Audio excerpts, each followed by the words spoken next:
We're speaking to Betty Irabor, and it's great to have you again. Thank Let's you. now Pleasure. dig deeper into your experiences and take us back to 2003, Yes. when you started the magazine. Yeah. Earlier, you spoke about the challenges of seeing a poor quality first issue. Yeah.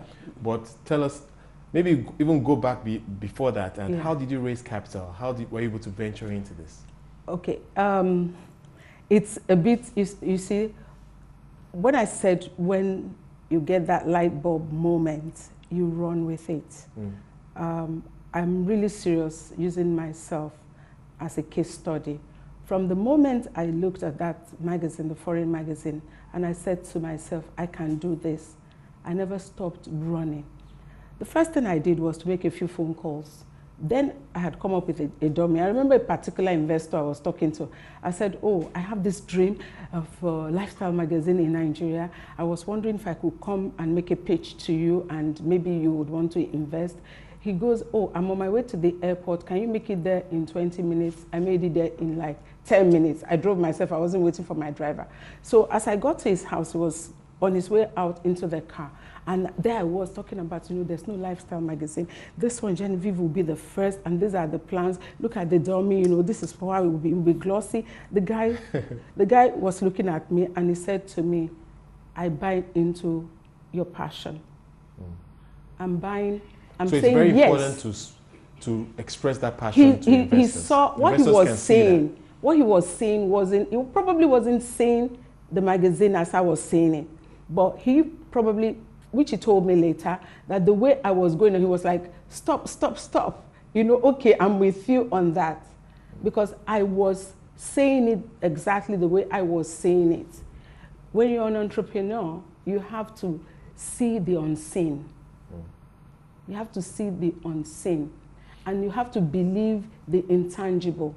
You see the intangible, you see the tangible, but you don't see the intangible. You need to believe in the intangible, that it is possible. So he saw what was probably an intangible thing. He didn't see a physical magazine, but he just saw this woman who was like, if he doesn't get on board, she might be deflated. And he said, okay, I'll get you more investors. So we were able to raise the capital to start. And thereafter, we just took it away, started. It was challenging because even the money we raised wasn't 1/10 of what we needed. But I was determined that, you know, start. Because most times the mistakes we make is to say, oh, when I have the money, I'll get married. When I have the money, I'll start my own business. When I have the money, you will never start. But you just start as long as you're focused and you have a vision. I remember when the bad copies came and they went out, it got to a stage I had to take charge and say, you know what, this does not define us. Let's move on to the next level.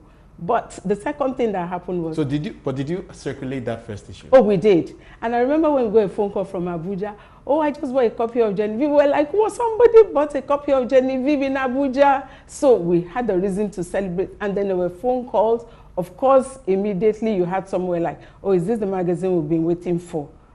We thought, is this, you guys have to really sit up. We got those. We got a lot of those. We were like, okay, feedbacks are good because they keep you on your toes.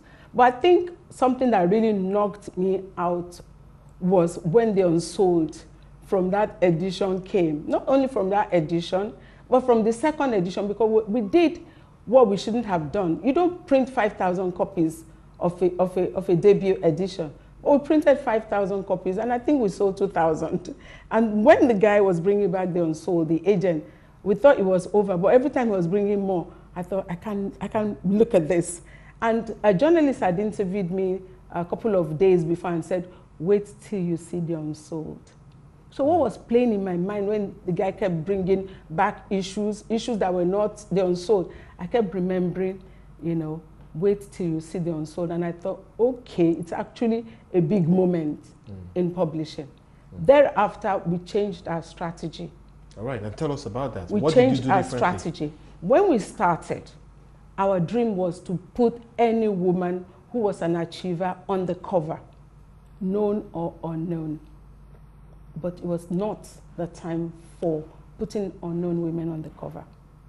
They were very, very successful women, but we now had to define what sells. What sells? So that was a quick. So we need that by the third edition. By the fourth edition, we put a controversial woman on the cover. In our first strategy, she wouldn't have been on that cover. But with me coming and saying, you know what, put this lady on the cover, my team going, no, MD, she doesn't go with the vision you just shared with us. And I'm like, we have magazines to sell. We have a business to run. We have money to make. Put this woman on the cover. It sold out. You know, you just made the point about you have a business to run, you have money to make. Yeah. And you're pursuing your passion as well. Yeah. And how do you balance that sometimes? Because I get the sense that sometimes the business may have to, the passion may have to give way to the business sometimes. There are some decisions you may have to take that may not be totally in line with your passion. Yeah. How do you manage that, I mean, in your experience? You see, sometimes women get too emotional. Sometimes you need to take out the emotion and say you're running a business. What happened was the person who we put on that cover, she had a story to tell, but nobody had interviewed her so deeply to bring out the other side of her, which meant she was doing a business, a body enhancement.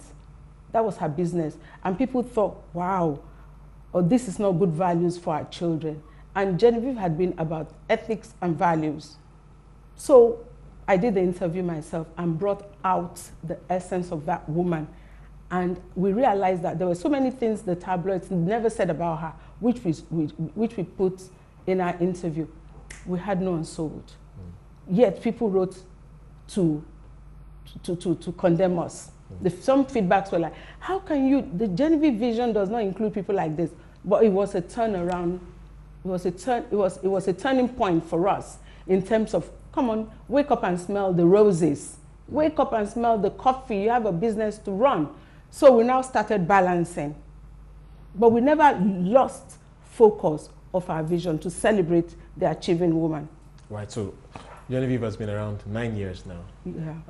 One thing I heard from a wise man once was that entrepreneurs and successful business people can see at least 5 years ahead. Yeah. Did you see Genevieve becoming what it is today?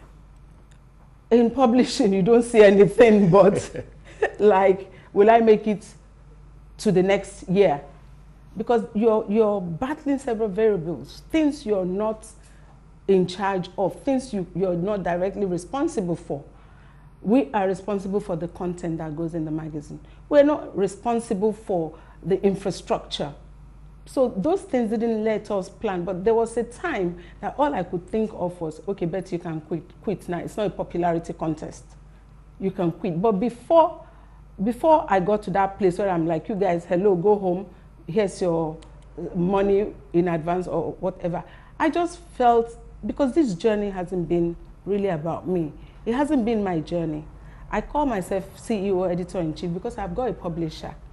And he is my greatest inspiration. Yeah, his name is Jesus. He inspires me. Every stage, when we get to that place where we're thinking we can't go further, he puts forward a helping hand. He parts our Red Seas for us. And we find, there have been times when we've been going, we're ready to go to press and there'll be no advert. And I will say to them, adverts will come. And someone would come forward. Someone actually came forward and wrote a check for like 5 million for, she wanted 3 insertions in every edition. That was Revlon.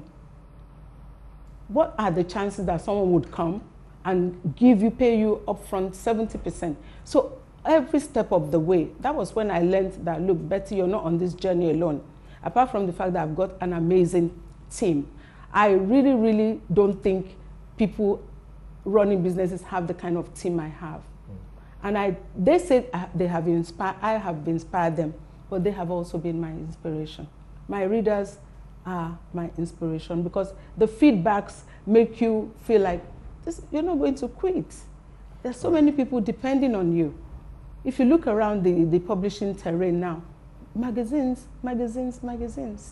Let's come back to the publishing aspect. Yes. And looking for a good publisher in Nigeria, from little I know about publishing, can be a big challenge. In fact, I know a lot of people are frustrated by that. How have you been able to surmount that challenge? What you see is how badly do you want it? How hungry are you to take this business to the next level? Is this just one of those passing fancies? Are you doing it because there's glamour in publishing? Some people start on the wrong motive. And I think, you know, for us, we've been really, really focused. Publishing is still, now the guys can say that, yes, publishing can be for women. But the thing is, you need to think outside of the box. Do not listen to stereotypes. People say we have too many magazines. I think we've only just started. I think we've only just started. And way forward into our 10th anniversary, we've remodeled the Genevieve look. It's edgier. Auntie Betty is stepping back and allowing those who know about what readers want to come in, the new demographics. So it's edgier, and the stories are getting more like, you know, there's a lot of relationship issues that people love to read about relationship. They would love to read about the inspiring woman, the woman who has done what they're hoping to do. And there's a lot of content. When we started, content was an issue. We didn't have as many designers. We didn't have fashion shows. We didn't have so many people to put in the magazine for content. But now, because the industries are opening up, fashion is opening up, modeling is opening up, beauty is opening up. So we have a lot of content. But now, way forward, I'm taking more of a backseat while my editors are now coming on board and giving the consumer what they know the consumers want. All right, let's round this up. And in a few words, and we've clearly, Genevieve has gone very far, 10 years. Yeah. But what next for Betty Irabor? For Betty Irabor, I think my morning is just about to break, because I'm big on whenever you wake up, it's your morning. So I've done Genevieve, and the next, there's a succession plan. It's been taken forward. I want to set up a school, a publishing school.